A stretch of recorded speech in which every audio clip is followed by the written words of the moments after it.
Assalamualaikum warahmatullahi wabarakatuh. Saya Rizka Nurliana dari program pendidikan IPA.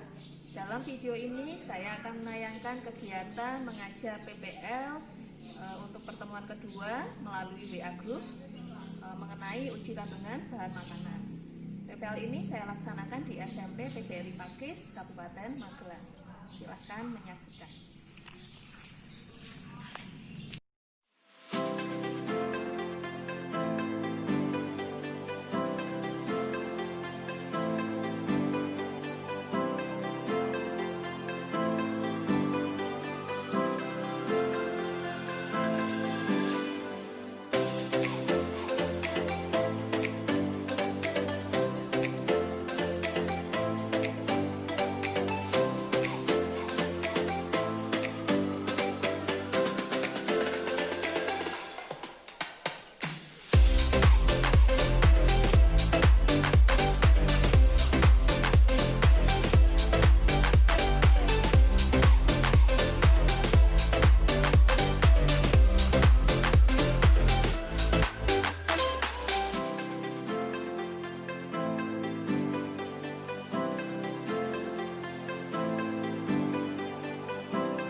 Kalian tadi sudah melakukan uji amino, uji lemak, dan uji vitamin C. Nah, sekarang Bu Rizka akan melakukan praktikum uji protein dan uji glukosa. Kenapa kok tidak kalian lakukan di rumah? Karena untuk uji protein dan uji glukosa ada reagen yang sulit kalian dapatkan. Ya, mari kita lihat video selanjutnya. Untuk uji yang pertama yaitu uji kandungan protein. Alat dan bahannya di sini ada rak tabung reaksi, ada tabung reaksi, ada pipet, kemudian ada plat tetes. Dan untuk bahannya di sini ada reagen biuret. Ini untuk menguji kandungan protein. Kemudian Bu Rizka sudah menyiapkan tahu, telur, nasi, dan tepung. Ya, langkah-langkahnya yaitu kita ambil biuret menggunakan pipet, kemudian kita teteskan ke setiap bahan kurang lebih 2-3 tetes biuret.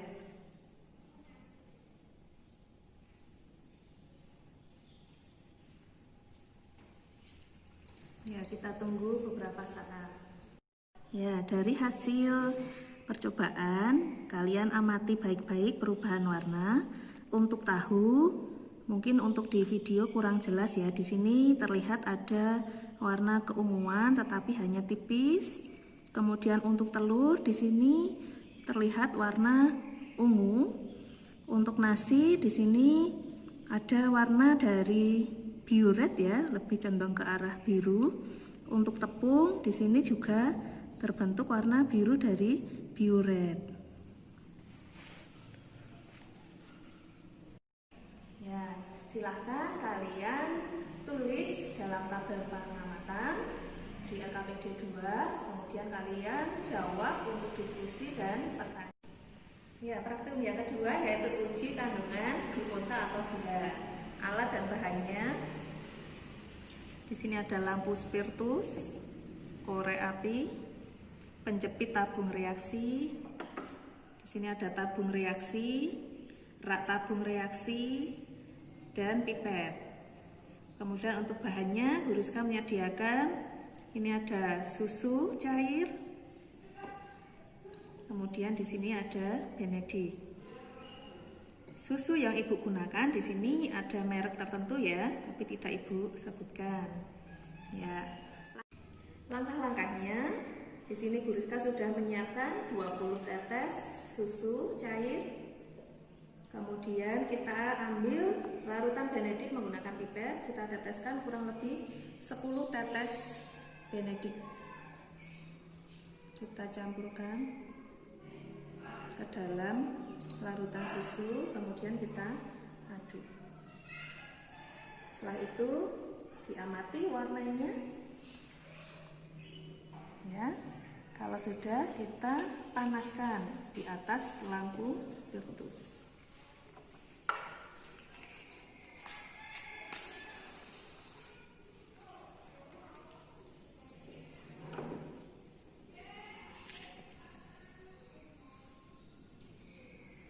Ya, kita tunggu perubahan warna yang terjadi.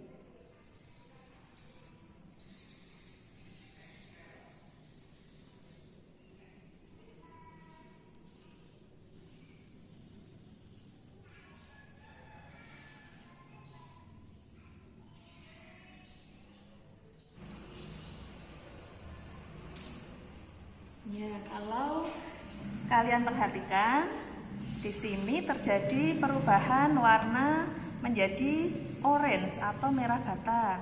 Mungkin kalau di video kurang jelas ya, tapi di sini ada perubahan warna menjadi merah bata. Silahkan kalian tulis dalam tabel pengamatan dan kalian jawab untuk pertanyaan dan diskusi. Ya, silahkan kalian isikan ke dalam tabel LKPD 2 ya. Diskusi dan pertanyaannya juga kalian jawab. Sekian video kali ini. Wassalamualaikum warahmatullahi wabarakatuh.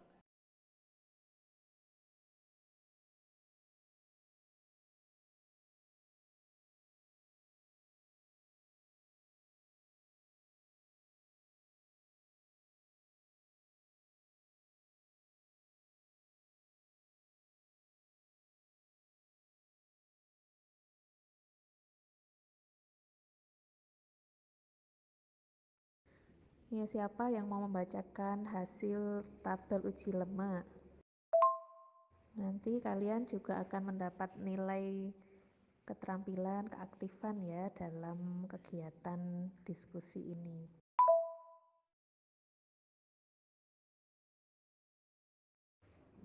Ya, bisa dikirim lewat pesan suara.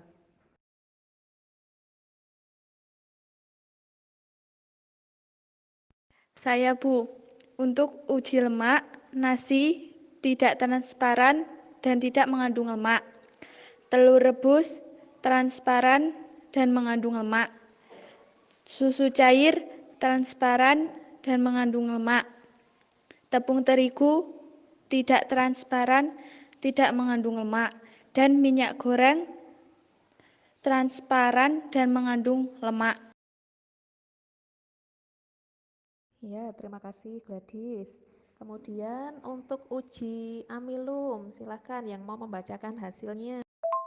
Ayo, yang lain dari kemarin sepertinya yang menjawab hanya Gladys, Dwi Indra, dan Nur Kasanah ini. Yang lain mana suaranya?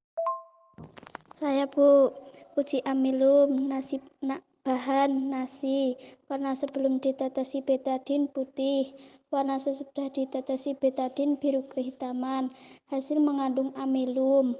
Telur, warna sebelum ditetesi betadin putih, warna sesudah ditetesi betadin putih, hasil tidak mengandung amilum. Susu, warna sebelum ditetesi putih, warna sesudah ditetesi betadin putih, tidak mengandung amilum. Tepung terigu, warna sebelum ditetesi betadin putih, warna sesudah ditetesi betadin biru kehitaman, mengandung amilum. Terima kasih Eni sudah membacakan hasil untuk uji amilum. Sekarang untuk uji vitamin C, silakan. Uji vitamin C. Nama bahan jeruk nipis, warna sebelum ditetesi betadin kuning agak hijau, warna setelah ditetesi betadin tetap mengandung vitamin C. 2. Minuman jeruk, warna sebelum ditetesi betadin oranye, warna setelah ditetesi betadin tetap mengandung vitamin C. 3. Air mineral, warna sebelum ditetesi betadin putih, warna setelah ditetesi betadin oranye, tidak mengandung vitamin C. 4. Larutan tepung, warna sebelum ditetesi betadin putih, warna setelah ditetesi betadin ungu kehitaman, tidak mengandung vitamin C. Ya, terima kasih Dwi Indra. Sekarang yang uji protein. Silahkan. Saya Bu, uji protein. Nama bahan 1. Nasi. Warna sebelum ditetesi biuret putih. Warna sesudah ditetesi biuret putih. Hasil tidak mengandung protein. 2. Tahu. Warna sebelum ditetesi biuret putih. Warna sesudah ditetesi biuret ungu. Hasil mengandung protein. 3. Tepung terigu. Warna sebelum ditetesi biuret putih. Warna sesudah ditetesi biuret putih. Hasil tidak mengandung protein. 4. Telur. Warna sebelum ditetesi biuret putih. Warna sesudah ditetesi biuret ungu. Hasil mengandung protein. Ya, terima kasih Nur Kasana. Yang kelima uji glukosa. Ini yang lain mana ini anak laki-lakinya kok tidak muncul? Ayo, siapa? Faza atau Darmadi atau Aris? Nama bahan susu, warna sebelum ditetesi Benedict putih, warna setelah ditetesi Benedict biru, warna setelah dipanaskan oranye. Hasil mengandung glukosa. Ya, alhamdulillah Faza sudah mau membacakan hasil dari percobaan uji glukosa.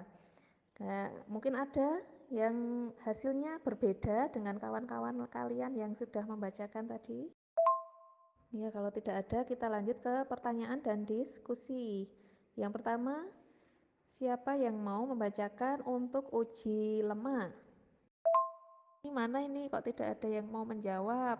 Siapa? Gladys atau Dwi Indra? Silahkan. Saya Bu. Pertanyaan dan diskusi nomor 1, uji lemak. A. Apa yang terjadi pada kertas yang diolesi bahan makanan yang mengandung lemak, yaitu membentuk transparan? B. Dari percobaan yang telah dilakukan, bahan apakah yang mengandung lemak? Minyak goreng, susu, dan putih telur. C. Mengapa orang yang mengkonsumsi daging berlebihan dapat meningkatkan risiko jantung dan stroke? Karena daging mengandung lemak. Ya, jawabannya sudah betul ya Gladys. Jadi, kenapa kok orang yang mengkonsumsi daging berlebihan itu berisiko terhadap penyakit jantung dan stroke? Karena memang pada daging ya, ini khususnya pada daging merah seperti daging sapi, daging kambing itu mengandung lemak yang tinggi. Dan lemak itu termasuk lemak yang jahat, bisa menyumbat peredaran darah pada pembuluh darah sehingga meningkatkan risiko jantung dan stroke. Ya, silakan untuk yang pertanyaan dan diskusi untuk uji amilum. Ayo agak dipercepat ya, ini waktunya sudah mau habis. Saya Bu. 2. Uji amilum. A. Pada uji amilum, indikator yang digunakan adalah larutan betadin. B. Bila makanan mengandung amilum, maka makanan akan mengalami perubahan warna menjadi ungu kehitaman. C. Dari uji amilum di atas, sebutkan contoh makanan yang mengandung amilum, nasi dan tepung. D. Mengapa mengonsumsi karbohidrat berlebih dapat mengakibatkan resiko penyakit diabetes atau gula? Karena makan terlalu banyak karbohidrat dapat mempengaruhi kemampuan tubuh untuk mengontrol gula darah secara negatif. Iya, betul. Untuk karbohidrat itu kenapa kok bisa meningkatkan risiko penyakit diabetes atau gula? Itu karena karbohidrat yang berlebih bisa meningkatkan kadar gula dalam darah, sehingga meningkatkan penyakit diabetes atau gula. Yang ketiga, untuk uji vitamin C, siapa? Nurkasana mungkin? Saya, Bu. Nomor 3, uji vitamin C. A. Pada percobaan uji vitamin C, apakah yang terjadi ketika bahan yang mengandung vitamin C ditetesi betadin tidak terjadi perubahan warna? B. Dari uji vitamin C di atas, sebutkan contoh makanan yang mengandung vitamin C, larutan jeruk nipis dan minuman jeruk. C. Mengapa kita dianjurkan makan buah 30 menit sebelum makan berat? Karena kandungan gula pada buah membutuhkan waktu untuk dicerna. Jika kita mengonsumsi buah setelah makan, biasanya akan mengakibatkan sakit perut. Betul sekali, jawabannya Nurkasana. Jadi mengapa kok kita dianjurkan makan buah 30 menit sebelum makan berat? Karena makan buah saat perut kosong itu ternyata membantu penyerapan nutrisi penting yang terkandung di dalam buah. Ya, selanjutnya yang uji protein. Silahkan, siapa yang mau membacakan? Nomor 4, uji protein. A. Pada uji protein, indikator yang digunakan adalah reagen biuret. B. Bila makanan mengandung protein, maka makanan akan mengalami perubahan warna menjadi ungu. C. Dari uji protein, sebutkan contoh makanan yang mengandung protein. Makanan yang mengandung protein adalah telur dan tahu. D. Mengapa binaragawan membutuhkan konsumsi protein dalam jumlah yang banyak? Karena protein dapat membangun otot. Ya, terima kasih atas jawabannya. Nah, ini ada pertanyaan, mengapa kok binaragawan itu membutuhkan konsumsi protein dalam jumlah yang banyak? Jadi, karena protein itu dapat membangun dan memperbaiki massa otot, sehingga mereka membutuhkan protein dalam jumlah yang banyak, tetapi juga diimbangi dengan kegiatan olahraga. Yang terakhir, untuk uji glukosa, siapa yang mau membacakan? Uji glukosa. A. Pada uji glukosa, indikator yang digunakan adalah reagen Benedict. B. Bila makanan mengandung glukosa setelah ditetesi reagen dan dipanaskan akan mengalami perubahan menjadi orange. C. Mengapa orang yang berpuasa disarankan makan makanan yang manis ketika berbuka untuk mengembalikan energi? Iya, jawabannya sudah betul. Mengapa orang yang berpuasa itu disarankan makan makanan yang manis ketika berbuka? Itu karena gula itu lebih cepat diserap oleh tubuh dan dapat memberikan energi sehingga mengembalikan energi setelah seharian berpuasa. Nah, silahkan, ini mungkin ada yang punya jawaban yang berbeda. Silahkan dibacakan. Ya, tidak ada sepertinya ya. Terima kasih bagi anak-anak yang sudah membacakan hasil percobaan. Sampai dengan diskusi. Hari ini kalian sudah melakukan kegiatan percobaan uji bahan makanan. Kalian menemukan sendiri bahan yang mengandung amilum. Jika ditetesi dengan betadin itu berubah menjadi biru kehitaman. Sudah terjawab ya pertanyaan mengenai video di awal tadi. Berarti mie instan juga mengandung amilum karena berubah menjadi biru kehitaman atau biru tua. Nah, makanan yang mengandung lemak itu pada kertas akan membentuk noda transparan. Kemudian makanan yang mengandung vitamin C setelah ditetesi betadin tidak menunjukkan perubahan warna.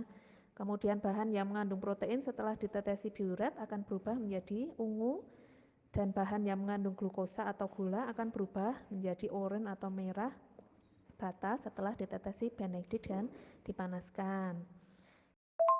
Nah, untuk mengetahui fungsi dari masing-masing kandungan bahan makanan, Bu Rizka akan mengirimkan link YouTube. Silahkan kalian simak dan catat poin-poin penting di video tersebut. Sebentar, saya kirimkan dahulu.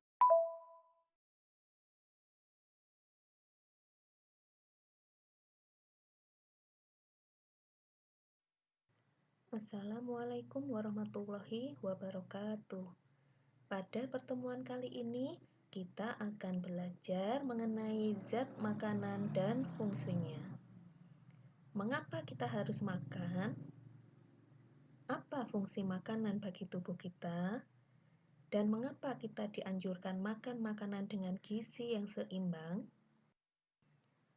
Makanan.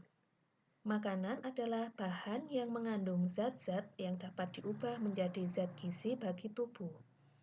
Makanan bergizi mengandung karbohidrat, lemak, protein, vitamin, mineral, dan air. Fungsi makanan untuk sumber energi, pembangun tubuh, pelindung, dan pertahanan tubuh. Uji bahan makanan. Kalian sudah melakukan percobaan uji bahan makanan. Sekarang kita bahas lebih lanjut.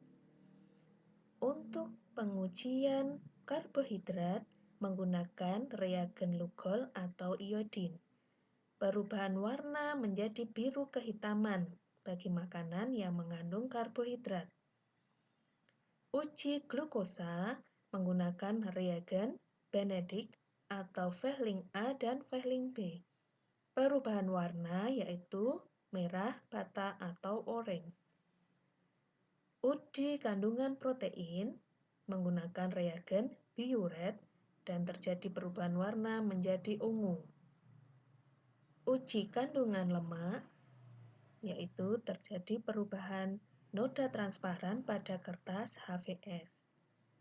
Uji vitamin C menggunakan reagen iodin dan tidak terjadi perubahan warna. Menurut pendapat kalian, apa yang terjadi dengan makanan yang kalian makan? Zat-zat makanan dan peranannya bagi tubuh. Yang pertama, karbohidrat. Fungsi dari karbohidrat yaitu sebagai sumber energi, pemberi rasa manis pada makanan, pengatur metabolisme lemak.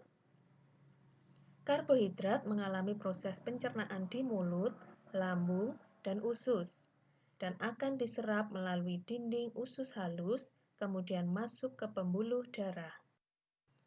Contoh bahan makanan yang mengandung karbohidrat.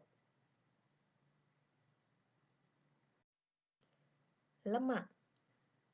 Lemak menyediakan energi sebesar 9 kilokalori per gram. Fungsi lemak antara lain sebagai sumber energi, pelarut vitamin A, D, E, K, menjaga suhu tubuh, menjaga organ penting dari benturan. Kelebihan energi dari makanan yang kita makan akan diubah menjadi lemak dan disimpan. Selama proses pencernaan, lemak dipecah menjadi molekul yang lebih kecil, yaitu asam lemak dan gliserol. Berdasarkan struktur kimianya, lemak dibedakan menjadi dua, yaitu lemak tak jenuh, yang biasanya cair pada suhu kamar. Contoh lemak tak jenuh. Lemak jenuh, biasa disebut lemak jahat, berwujud padat pada suhu kamar. Lemak jenuh yang berlebih dapat meningkatkan kolesterol darah yang dapat menyebabkan penyakit jantung dan stroke. Contoh lemak jenuh. Protein. Fungsi protein yaitu sebagai sumber energi, membangun dan mengganti sel tubuh, membantu proses biokimia dalam tubuh. Proses pencernaan protein terjadi di lambung dan di usus halus dengan bantuan enzim. Contoh makanan yang mengandung protein.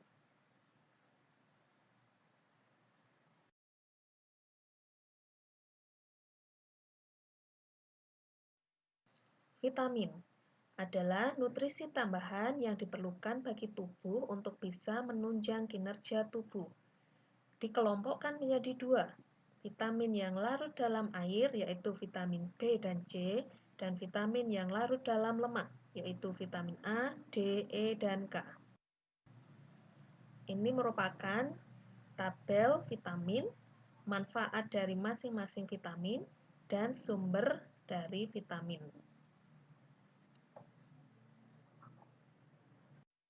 Mineral. Mineral adalah nutrisi mikro yang memiliki peran dalam membantu fungsi tubuh agar berjalan dengan optimal.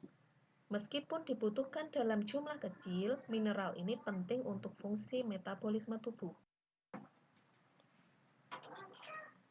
Ini adalah tabel contoh mineral, kegunaan, dan sumber mineral.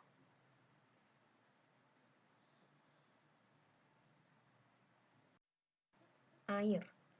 Air dibutuhkan oleh tubuh sebagai pembentuk sel dan cairan tubuh, pengatur suhu tubuh, pelarut zat-zat gizi lain, dan membantu proses pencernaan makanan, pelumas dan bantalan, media transportasi, dan media pengeluaran sisa metabolisme.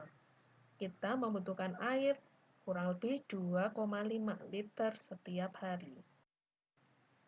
Ya, kita sudah mempelajari fungsi dari karbohidrat, lemak, protein, vitamin, mineral, dan air. Pada pertemuan selanjutnya, kita akan mempelajari mengenai sistem pencernaan manusia yang meliputi organ dan kelenjar pencernaan serta proses pencernaan yang terjadi. Sekian, wassalamualaikum warahmatullahi wabarakatuh.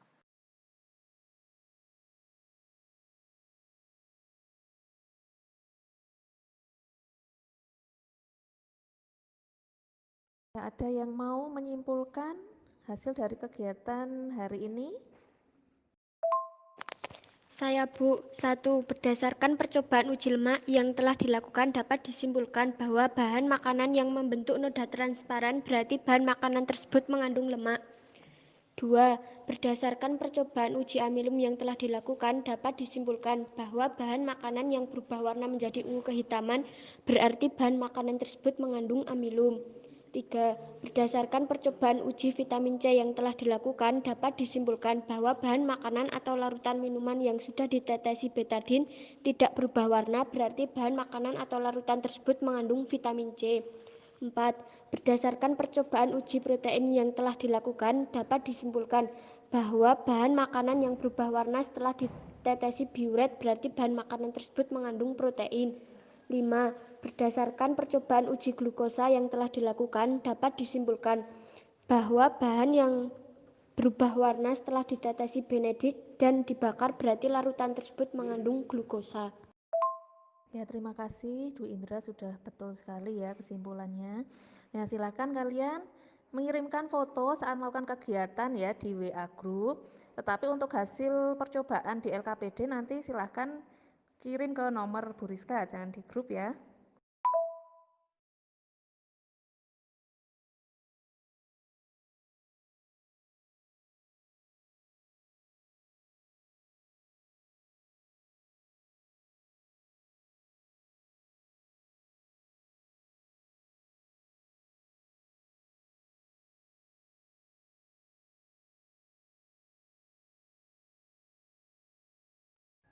Ya, terima kasih anak-anak yang sudah mengirimkan. Nanti bagi yang belum mengirimkan bisa dikirimkan setelah kegiatan pembelajaran selesai ya.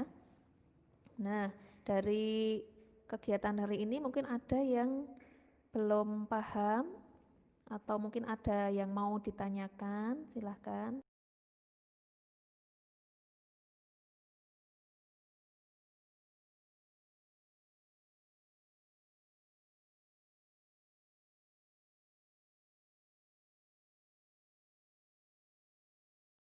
Ya, kalau tidak ada, ini Bu Rizka ada info menarik. Ternyata konsumsi vitamin C per hari itu maksimalnya 1000 mg. Tidak boleh melebihi itu karena menyebabkan kerja ginjal menjadi lebih keras. Selain itu, jika kalian ingin mengkonsumsi vitamin C, harus makan terlebih dahulu, tidak boleh saat perut kosong.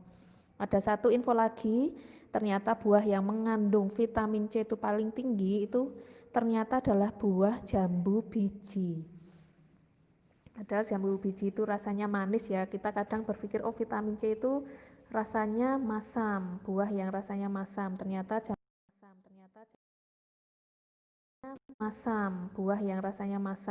jambu biji yang rasanya manis mengandung vitamin C yang tinggi.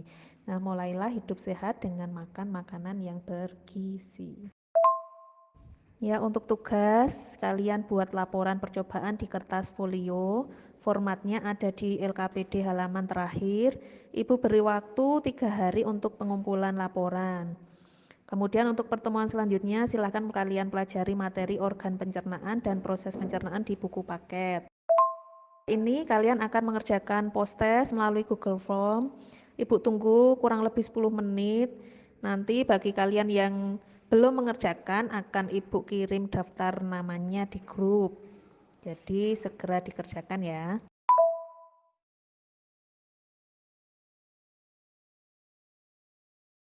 Ya, silahkan dikerjakan.